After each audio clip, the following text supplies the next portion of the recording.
मक्का जी देखो, आने वाले दिन मक्का का जो भविष्य देखते हैं, इसका भविष्य बहुत ही उज्जवल है। और जो हमारा जो भारतीय मक्का अनुसंधान संस्थान है, उसका टारगेट एक ही है कि जो किसानों की जो आमदनी जीरी से हो रही है, उससे ज़्यादा आमदनी हम मक्का से दें।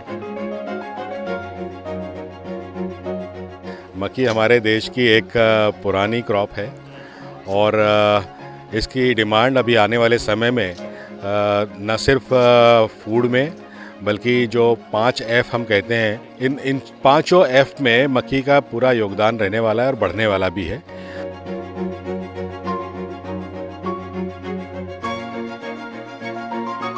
अब आज के डेट में हमारे पास मक्का की किस्में ऐसी हाइब्रिड हैं जो पैडी से ज़्यादा देते हैं और कॉस्ट ऑफ कल्टीवेशन कम है, जो अगली फसल जो भी होगी मक्की के बाद वो अच्छी देगी।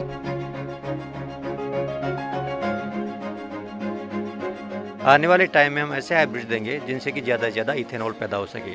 हम चाहते हैं कि जो पंजाब सरकार है, जितनी यहाँ की इथेनॉल बनेगी, जो नो डिस्टिलरीज को दिया गया है, उन नो डिस्टिलरीज की जो रिक्वायरमेंट है वो पंजाब से ही पूरी हो जाए और पंजाब को किसी आस पड़ोस के प्रदेश पे देखना नहीं पड़े।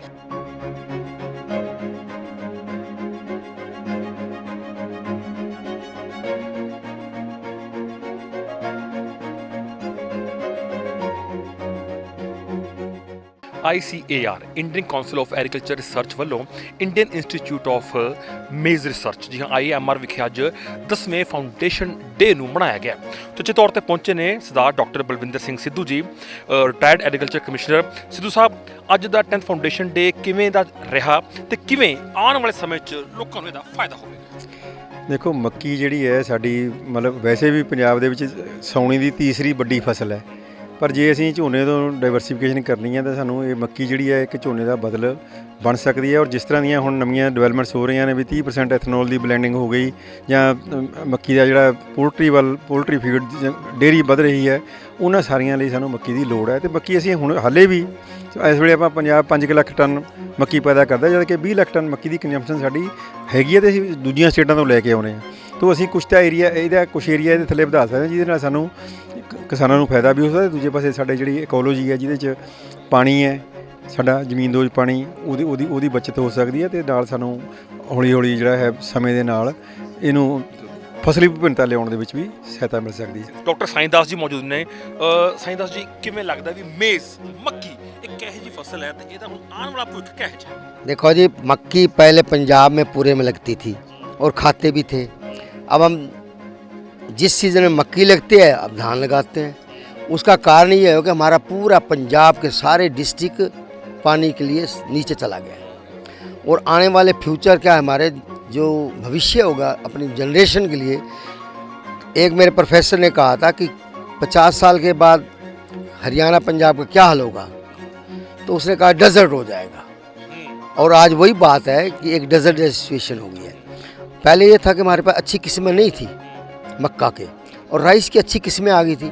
अब आज के डेट में हमारे पास मक्का की किस्में ऐसी हाइब्रिड हैं जो पैडी से ज़्यादा देते हैं और कॉस्ट ऑफ कल्टीवेशन कम है, जो अगली फसल जो भी होगी मक्की के बाद वो अच्छी देगी। जैसे इस पंजाब के अंदर देखें कि जहाँ पर पानी कम है, जैसे डॉक्टर साहब ने कहा कि 3-4 लाख हेक्टेयर ऐसा एरिया है जहाँ पानी बिल्कुल नीचे चला गया है और राइस की पैदावार बहुत कम है। और इतना पानी अवेलेबल है, अगर हम मक्की लगाते हैं तो मक्की जो है ना बिल्कुल कम्पीट करेगी। दूसरा, अब मक्की पहले खरीदार नहीं थी, सिर्फ गवर्नमेंट की पॉलिसी क्या था, राइस फीड को खरीदती थी। अब पॉलिसी ऐसी हो गई है कि नेचर साथ दे रही है, क्योंकि जब नेचर के साथ खिलवाड़ करेंगे तो आपको दुखी होना पड़ेगा। अब हिंदुस्तान तेल मंगाते थक गया है।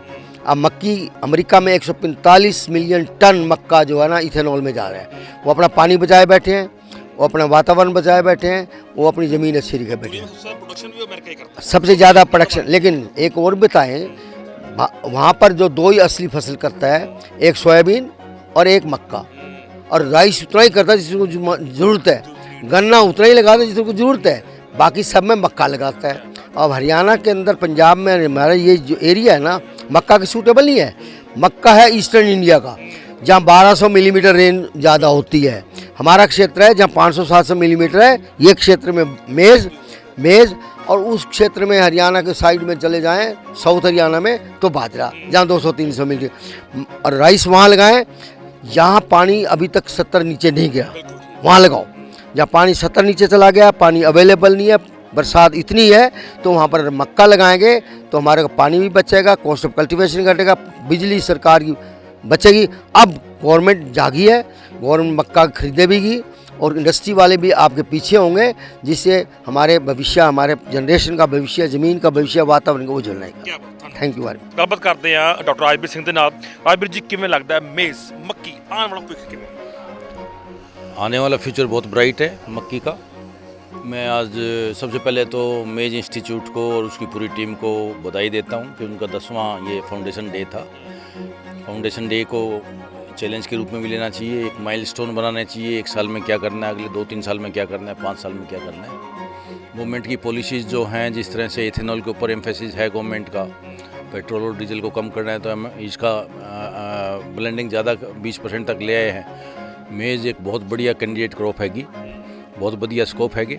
ओनली थिंग इज़ कि हमें वो टेक्नोलॉजी फार्मर तक लैके जाना है, तो थोड़ा सा गवर्नमेंट की सपोर्ट ਨੂੰ और किसानां ਨਾਲ क्लोजली काम करके। ਤੁਹਾਡੇ ਵੱਲੋਂ ਹੋਰ ਕੀ ਇਨੀਸ਼ੀਏਟ ਕੀਤਾ ਜਾ ਰਿਹਾ? मेरा इनिशिएटिव एक देखो क्लाइमेट चेंज की मैं गल की हैगी। जलवायु परिवर्तन जिहड़ा हो रहा है वो तो बड़ा नुकसान भी हो सकते हैं।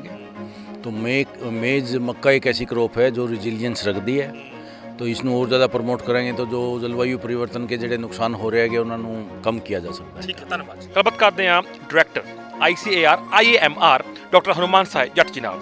हनुमान जी, किवें लगता है भी आने वाले भविष्य ਵਿੱਚ ਹੁਣ मक्की कित्थे जा रही है? मक्का जी देखो, आने वाले दिन मक्का का जो भविष्य देखते हैं, इसका भविष्य बहुत ही उज्जवल है।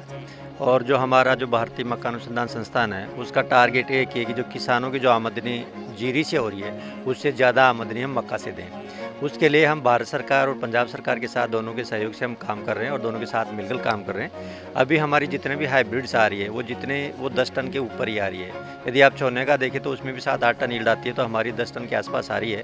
और एक दूसरा हमारा टारगेट है कि कॉस्ट ऑफ कल्टीवेशन है, जो लागत है वो कैसे कम करें, तो उस लागत को कम करने के ऊपर भी हमारा काम चल रहा है। तो इन दोनों चीज़ों को, और दूसरा एक और है कि जो हमारी जो ब्रीडिंग स्ट्रेटजी है वो भी हमें थोड़ी चेंज करने की ज़रूरत है, और हम ऑलरेडी उस पर काम कर रहे हैं।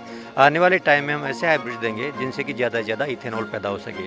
हम चाहते हैं कि जो पंजाब सरकार है, जितनी यहाँ की इथेनॉल बनेगी, जो नो डिस्टिलरीज को दिया गया है, उन नो डिस्टिलरीज की जो रिक्वायरमेंट है वो पंजाब से ही पूरी हो जाए, और पंजाब को किसी आस पड़ोस के प्रदेश पे देखना नहीं पड़े कि वहाँ से मक्का है उसके बाद इथेनॉल बने। दूसरा हमारा एक ये भी प्रयास रहेगा पंजाब सरकार के सहयोग से कि जितना भी सीड आता है पंजाब में वो सारा बाहर से आता है। हम भारतीय मक्का अनुसंधान संस्थान पंजाब सरकार यदि हमें थोड़ा सहयोग करती है, और अभी भी अपेक्षित है कि वो करेंगी, और हमें उम्मीद है कि क्योंकि बिना सरकार के साथ हम कुछ नहीं कर सकते, तो हम चाहते हैं कि जितना सीड यहाँ पैदा, हम पूरा सीड का यहाँ पैदा करें, ताकि जो किसान को जो सीड 300-350 रुपये पर किलो मिल रहा है वो हम 100 से 150 रुपये किलो में दें। तो ऐसे हम कॉस्ट ऑफ कल्टीवेशन को कम करेंगे। दूसरा हमारा फोकस रहेगा संरक्षण खेती पे, क्योंकि बहुत सारी जुताइयाँ करने से बहुत ज़्यादा फ़ायदा होता नहीं मक्का में, तो हम चाहते हैं कि संरक्षण खेती करें, सीड पंजाब का पंजाब में ही बने, ठीक है जी। और उससे जो इथेनॉल की जो रिक्वायरमेंट है, डिस्टिलरीज की जो रिक्वायरमेंट है, यहाँ से पंजाब के किसानों के द्वारा पूरी कर दिए।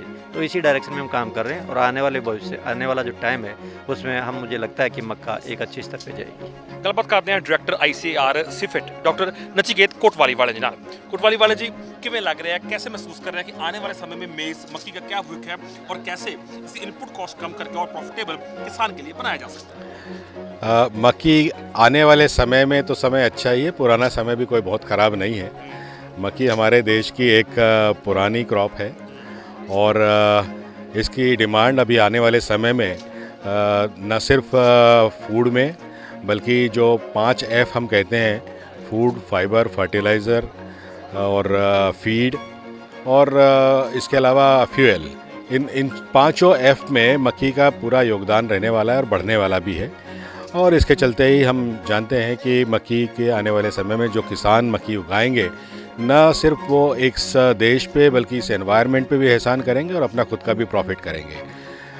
साथ में ही मैं ये भी कहना चाहूँगा कि मक्की से संबंधित जो पोस्ट हार्वेस्ट एक्टिविटीज़ है, सिफेट उसमें इंडियन इंस्टीट्यूट ऑफ मेज़ रिसर्च के साथ में हाथ से हाथ मिलाकर टेक्नोलॉजीज़ डेवलप कर रहा है, और आने वाले समय में कुछ नई टेक्नोलॉजीज़, किसानों के प्रॉफिटेबल टेक्नोलॉजीज़ हम लोग साथ में मिलकर लेके आ रहे हैं। ਸੋ ਗੱਲਬਾਤ ਕਰਦੇ ਹਾਂ ਕਿ ਜਿਹਨੇ ਮੇਜ਼ ਦੀ ਟ੍ਰੇਨਿੰਗ ਕੀਤੀ ਹੈ, ਮੇਜ਼ ਮੱਕੀ ਦੀ ਟ੍ਰੇਨਿੰਗ ਵਿੱਚ ਕੀ ਸਿੱਖਿਆ ਤੇ ਕਿਵੇਂ ਉਹਨੂੰ ਆਪਣੇ ਜ਼ਿੰਦਗੀ 'ਚ ਲਾਹੇਵੰਦ ਇਸਤੇਮਾਲ ਕਰ ਰਹੇ ਹੋ? ਤੁਹਾਡਾ ਨਾਮ?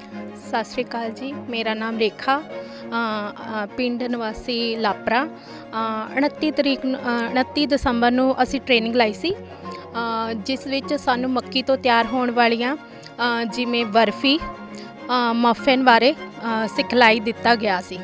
ਤੇ ਸਾਨੂੰ IIMR ਨੇ ਹੁਣ ਇਹ ਪ੍ਰੋਮਿਸ ਕੀਤਾ ਹੈ ਕਿ FTO ਦੀ ਜਿਹੜੀਆਂ ਵੀ ਵੂਮਨ ਨੇ ਉਹਨਾਂ ਨੂੰ ਸੀਟ ਪ੍ਰੋਵਾਈਡ ਕੀਤੇ ਜਾਣਗੇ ਹੁਣ, ਜੋ ਕਿ ਹੁਣ ਸਾਨੂੰ ਘਰ ਰਹਿੰਦਿਆਂ ਇੰਨੇ ਅਸੀਂ ਜਾਗਰੂਕ ਨਹੀਂ ਸੀ, ਜੋ ਕਿ ਅਸੀਂ ਟ੍ਰੇਨਿੰਗ ਲਾਉਣ ਤੋਂ ਬਾਅਦ ਘਰ ਵਿੱਚ ਆਮ ਚੀਜ਼ਾਂ ਦਾ ਉਪਯੋਗ ਕਰਕੇ ਉਹਨਾਂ ਦੀ ਵਰਤੋਂ ਕਰਨ ਦੀ ਸਾਨੂੰ ਨੌਲੇਜ ਮਿਲੀ। ਤੇ ਅਸੀਂ ਹੁਣ ਵੂਮਨ ਜਿੱਦਾਂ ਜਾਗਰੂਕ ਹੋਈਆਂ ਅੱਗੇ ਤੋਂ ਅੱਗੇ, ਤੇ ਅਸੀਂ IIR ਦੀ ਵੱਲੋਂ ਡਾਕਟਰ ਰੋਮਨ ਸ਼ਰਮਾ ਤੇ doctor Roman Sharma, GT Bharat ਤੇ HDFC ਬੈਂਕ ਦਾ ਬਹੁਤ ਬਹੁਤ ਧੰਨਵਾਦ ਕਰਦੇ ਹਾਂ, ਜਿਨ੍ਹਾਂ ਨੇ ਸਾਨੂੰ ਇਹ ਟ੍ਰੇਨਿੰਗ ਪ੍ਰੋਵਾਈਡ ਕਰਵਾਈ। ਹਾਂਜੀ, ਸੋ ਗੱਲਬਾਤ ਹੋ ਰਹੀ ਹੈ ਜੀ, ਤਾਰੀਫ ਕੀਤੀ ਜਾ ਰਹੀ ਹੈ GT ਭਾਰਤ ਬੈਂਕ ਤੁਹਾਡਾ ਭਾਰਤ ਤਾਰੀਫ ਕੀਤੀ ਜਾ ਰਹੀ ਹੈ, ਡਾਕਟਰ ਰੋਮਨ ਸ਼ਰਮਾ ਦਾ ਨਾਮ ਲਿਆ ਗਿਆ। ਕਿਵੇਂ ਲੱਗਦਾ ਵੀ ਪਹਿਲਾਂ ਘਰ ਦੀਆਂ ਚਾਰ ਕੰਧਾਂ ਚੋਂ ਨਿਕਲ ਕੇ ਮੇਜ਼ ਨੂੰ ਲੈ ਕੇ, ਮੱਕੀ ਨੂੰ ਲੈ ਕੇ ਕੁਝ ਬਣਾਉਣਾ, ਪਦਾਰਥ ਬਣਾਉਣੇ ਸਿੱਖਣਾ, ਇਹ ਸਾਰਾ ਕੁਝ ਕਿਵੇਂ ਦਾ ਲੱਗਦਾ, ਕੀ ਭਾਵ ਨੇ ਮਨ 'ਚ? ਸਤਿ ਸ਼੍ਰੀ ਅਕਾਲ ਜੀ, ਮੇਰਾ ਨਾਮ ਜਗਜੀਤ ਕੌਰ ਆ।